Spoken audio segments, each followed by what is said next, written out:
For a person so focused on being a Formula One world champion, Daniel Ricciardo has not forgotten his childhood days of kicking the football in the park. Ahead of this weekend's Australian Grand Prix in Melbourne, the Red Bull racing driver swapped his F1 for a Renault Clio and joined Port Adelaide's Chad Wingard in combining both disciplines.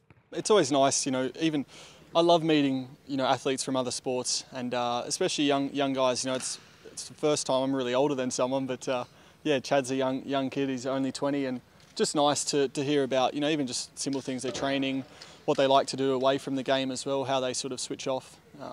We all, I think, all have something in common. Definitely, he's travelling a lot for the game as well. So, yeah, we're used to aeroplanes. Mate, it was unbelievable. We had some very good skill with the football and also with the car. He was took me on a little bit of a roller coaster, and enjoyed every minute of it. Taking part in a filming session for Renault, Wingard was impressed, not just with Ricciardo's skills at the wheel, but the dizzy world of Formula One. I think just the way that he presents himself as a human. I think he comes in, he doesn't act like he's, I suppose, a king. He acts like he's just a normal 24-year-old kid, and he's very modest. And I think the thing I took away from that is that he's one of the best in the nation of what he does, and yet he doesn't act like it. So he's a very down-to-earth young man. Ricciardo's focus now switches to the 30th running of Formula One in Australia. No local has ever scored a podium result in the World Championship event.